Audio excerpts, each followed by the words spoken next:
ഒരു കാര്യം മനസ്സിലാക്കേണ്ടത്, മഹാത്മാഗാന്ധിയെ വെടിവെച്ച് കൊന്നത് നാഥുറാം വിനായക് ഗോഡ്സെയാണെന്ന് പോലും സമ്മതിക്കാത്തവരാണ്. ഒന്ന്, ഇദ്ദേഹം പറഞ്ഞത് അയാളെ തൂക്കിക്കൊന്നില്ലേ, ഞങ്ങൾ സമ്മതിക്കുന്നത് കണ്ടോ,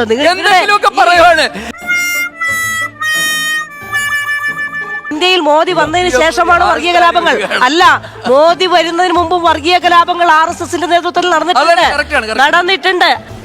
എന്നിട്ട് 25-ലാണ് RSS ഉണ്ടായത്. 921-ലാണ് മലബാർ കലാപം ഉണ്ടായത്. ദുരവസ്ഥ വായിക്കണം കുമാരനാശാന്റെ, അപ്പൊ മനസ്സിലാവും. കൗതുക ലേശം കൂടുതലാണ്. മണിപ്പൂരിൽ 350ഓളം പള്ളികൾ ആക്രമിക്കപ്പെട്ടതിൽ 125ഓളം പള്ളികൾ മെയ്ത്തികളുടേതാണ്.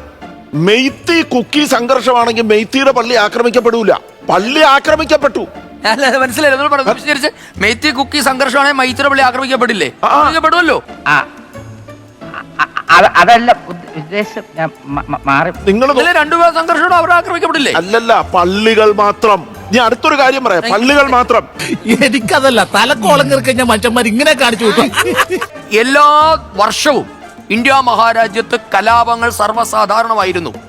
ഇന്ത്യ ചുമ്മാ നരേന്ദ്രമോദി എല്ലാ വർഷവും ഒന്നും പറയരുത്. അങ്ങനെയൊക്കെ പറഞ്ഞ ഈ രാജ്യം എന്താണ്? നിങ്ങൾ പറയൂ, 2045 ശേഷം ഇന്ത്യയിൽ കലാപം ഉണ്ടായിട്ടില്ല. അല്ല, ഏതൊക്കെ എന്റെ സുഹൃത്തെ, ആദ്യം നിങ്ങൾ ഇന്ത്യയുടെ ചരിത്രം ഒന്ന് പഠിച്ചിട്ട് വരും പ്ലീസ്. നിർത്തി അവമാനിക്കുവാണെന്നേ. നിങ്ങൾക്ക് പറയാൻ സൗകര്യം പറഞ്ഞല്ലോ, 4 സൗകര്യം ഇല്ലെന്ന് പറഞ്ഞല്ലോ. പിന്നെ 4 ആയാലും 3 ആയാലും ഇയാളുടെ വിവരക്കേടിന് മറുപടി പറയാൻ എനിക്ക് സൗകര്യമില്ല.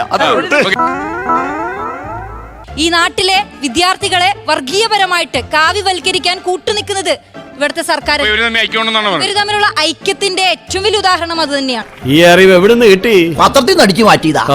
ഇപ്പൊ തിരുവനന്തപുരത്ത് ശ്രീകണ്ഠ സാറിന് അറിയാം, 5 KV സ്കൂളുകളുണ്ട് അല്ലെ? അതിൽ പട്ടം KV എന്നുള്ളത് രാജ്യത്തെ ഏറ്റവും വലിയ കേന്ദ്രീയ വിദ്യാലയമാണ്. CPM-കാരുടെ മക്കൾ അവിടെ പഠിക്കുന്നില്ലേ? കോൺഗ്രസ്സുകാരുടെ മക്കൾ അവിടെ പഠിക്കുന്നില്ലേ? അവിടെ PM ശ്രീ പദ്ധതി നടപ്പാക്കിയിട്ട് 2 വർഷമായി. അവരെല്ലാം വർഗീയവാദികളായോ? ഒരു ഹിന്ദു രാഷ്ട്രമാക്കുക എന്നുള്ള എവിടെയാണ് ഹിന്ദു രാഷ്ട്രമാക്കുന്നത് അജണ്ടയാണ്. അല്ല, RSS എവിടെയെങ്കിലും ഇന്ത്യ ഹിന്ദു രാഷ്ട്രമാണ് പ്രഖ്യാപിച്ച ഒരു സ്റ്റേറ്റ്മെന്റ് കാണിക്കോ? ഒരു സ്റ്റേറ്റ്മെന്റ് കാണിക്കോ?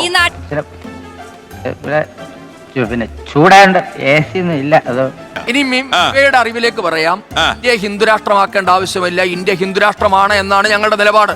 അസന്നിഗ്ധമായ നിലപാട് അതാണ്.